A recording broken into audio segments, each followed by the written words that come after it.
Okay, yeah, let's get into it. All right, next one. This one I thought was kind of creepy at first, but then kind of grew on me, but still pretty creepy. This is the food-related one. You guys ready for this? Makers of makers of grow your own human steaks say meal kit is not technically cannibalism. Is it? Let me go into detail. Yeah, let me go into detail. DIY meal kits for growing steaks from human cells, specifically your human cells. It was part of a project. It got Where rewarded. Where did the cells come from? Is it a skin graft? Is it a piece of hair? Or can I just jizz in a bowl and get steak? It's all the above. But we'll get into that. We'll get into that. Oh God. It was awarded Design of the Year by the London-based Design Museum, which is a group of artists that apparently make actual products like this. They call it the Ouroboros steak. The Ouroboros steak, of course. Clever. It was inspired by how snakes eat themselves tail first. Yeah, that's Ouroboros. Hang on. I'm gonna send you guys the link because I got a good link and it has pictures of what they look like. I'm gonna describe it for you podcast watchers, but it looks like a cup of gelatin with really brainy, mushy looking red stuff. Like I don't even know how to describe it. Like weird, balls inside of like clear gelatin.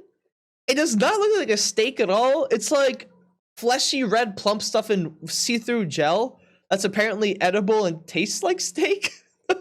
Yo, we gotta get some of this and grow it on the podcast. Oh, so no. What do you use? Like blood? What do you use? Can you use semen?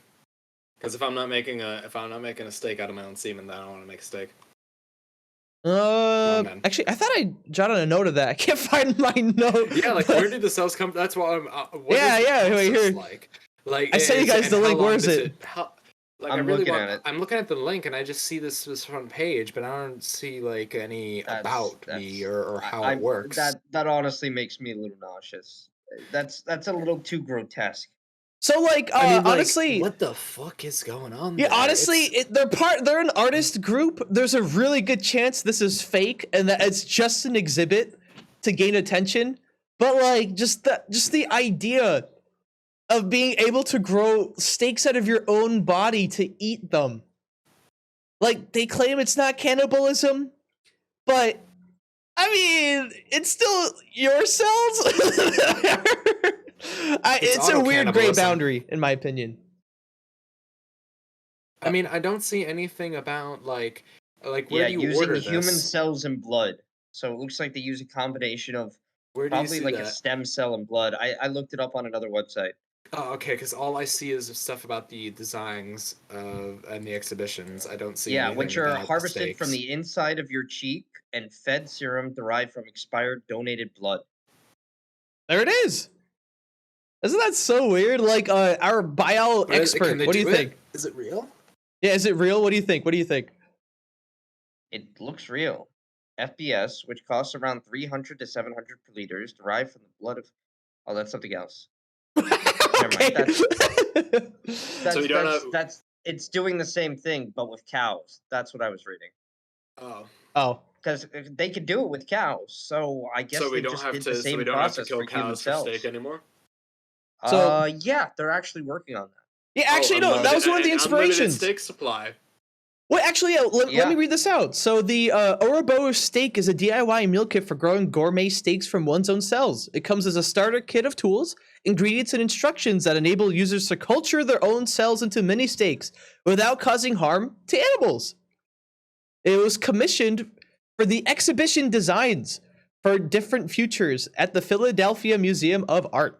The project is a critical commentary on the lab-grown meat industry and critiques the industry's claims to sustainability, which is exactly what you just found, Mr. Josh.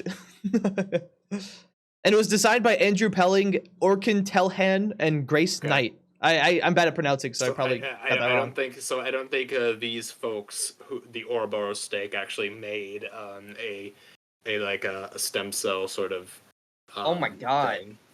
But They just honestly, made a piece. I wouldn't be surprised if we're on our way there, and this art exhibit's gonna fight that progress and stop us from eating ourselves. And what happened, Josh? You said, "Oh my god." Well, I don't think so. I think they might be in favor of it. The artist that made it said, and I quote, "We are not promoting eating ourselves as a realistic solution that will fix human protein needs. We rather ask a question: what would be the sacrifices we need to be able to make to keep consuming meat at the pace that we are in the future? Who will be able to afford animal meat and may have no other option than culturing meat from themselves?" Interesting. Very interesting. I can see them using this kind of stuff in space. I mean, this seems like a post-apocalyptic story or like a sci-fi horror film. Oh my god, wait. Yeah, speaking of that, there was a really short comic. You're just taking cells and then you're growing it from once the cells are separated from you, it's basically like, dead skin cells. They're just you shed them all the time. So is there really like a moral if you really think about it that hard, I guess it can be a little bit disturbing, but well, so they're not using dead skin cells. I know obviously you have to start with live cells, but like once it's off of you, once you've taken the sample, it was a part of you, but it isn't really anymore, and then you're just growing the cells to make something new. I mean, let me propose a question to you, Tyler, and to Patrick as well. So you're saying, oh, you only need to take a little piece, then you can grow it and you're fine. Well, humans need to eat 3 meals a day. What happens after you run out of cheek? Well, yeah, if you're cheek cells. Well, if you run out of cheek cells, you've got a bigger problem on your hands. You've already got a big problem. In a post-apocalypse society, imagine that the rich can culture meat from whatever animal they choose to do, but the poor only have the option of doing it from themselves. Well, for a while they'll be okay, but what if they start running out of what's used, what's okay, what's not painful? What if they start having to use other body parts? Ooh. What if they start having to use a piece of their finger? And then after their finger is gone, because cells take a while to grow back, they have to use maybe a piece of their nose. What if they start having to use a piece of their eye? Okay, what if they start killing each other to use a piece of each other's brains? Okay, I see where you're getting at. Yeah. Well, if this is the only food option, the only source of protein, just eat your children. Yeah, I can see that happening. But as long as this is not the only source, then I think we're fine.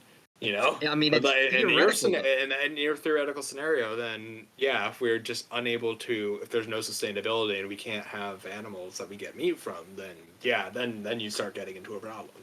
And the scary part is, as our track right now, we are kind of along that path. We are running out of meat. If we aren't able to get sustainability, we can't keep up the amount of production that we have with poultry and with livestock that we do. And so we're going to start probably seeing a gap where the rich can have livestock and can have private farms, but the underprivileged, the underrepresented communities will not be able to have as readily available access to poultry. And let's say this product comes out and it's easy. It's only $20 and you can produce as much meat as you can supply with your own cells. Bro, that is a little unnerving. Yeah. Right? That's what I meant when I first saw this. That's what I was thinking. Like, wow, that's scary. Actually, when you explain it, it sounds pretty cool. Yo, that sounds like a very great post-apocalyptic and like broken. Dude, that's like a great it sounds like a great hook for a sci-fi story. We should write a book. Yeah, we should. Yeah, just steal their idea. Spiel Meal book. Oh Lord! It actually reminds me of a little like 5-picture comic, where it was about an astronaut they sent out to explore a planet endlessly. They had microbots that what if the astronaut doesn't find anything after several days and weeks, and of not consuming anything, just in the suit walking, like it starts consuming himself, and the bots tear him apart and feed his own body to himself without his permission. Wow. And in the end, he was just a walking robot. Oh, that's creepy. I mean, if I find that comic again, I'll probably link it in the description. Yo, I'll send dude, it to you guys if that I find it. It was sounds pretty. It was actually pretty morbid, but because he had no choice in it. But I guess he signed up to be in that situation. Oh, whatever. So yeah. So like this definitely seems to be an art exhibit to raise awareness, I guess, to eating yourself, and by that I mean the bigger picture of animals and meat. But honestly, like that is actually kind of creepy, kind of a little disturbing. Trying to think of how you could eat yourself in different ways. At least that's how I took it. But it was pretty cool. It was pretty cool. They won the they got the design of the year by the London-based Design Museum for good reason. I mean, when I saw the pictures, I was a little spooked.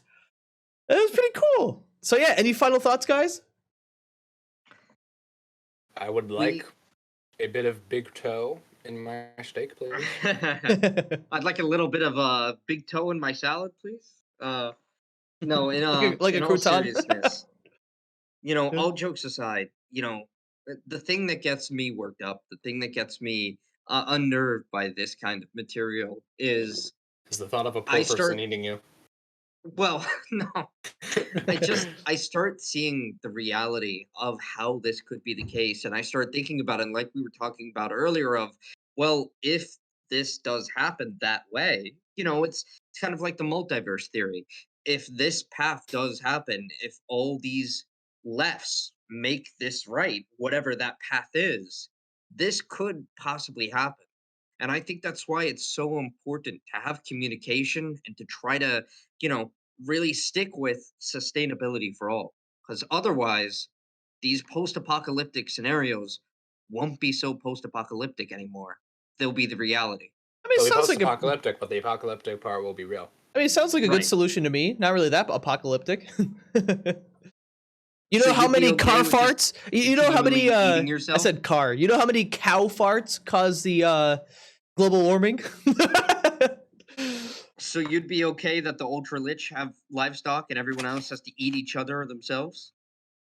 I heard ultra Honestly, lich, and I was like, that fits. That'd be a great story if we become like a bunch of ninjas or hitmen. We attack the ultra rich, the 1%, take their cells and eat their steaks. That'd be quite the story. That would be pretty ironic. No, but yeah, you have a good point though. You do have a good point. It's pretty interesting to think about. It is. We should write a book. Oh Lord, I'll let you write the book and I'll read it over, and you'll make me co-author. How does that sound? Easy. I brought this to your attention, so I get credit. No, I'm kidding. But Speaking of which, the Ouroboros, I was looking it up. It's like a symbolism. I think it originated from, it said China, and it's really interesting. It's a snake that eats its tail, and it never dies, I believe. Yeah, represents with its tail in its mouth, continually devouring itself and being reborn from itself. Yep. that So sounds that's pretty really interesting badass. that they chose that. Yeah, that's pretty cool. Pretty metal. For this Yeah, project. pretty metal.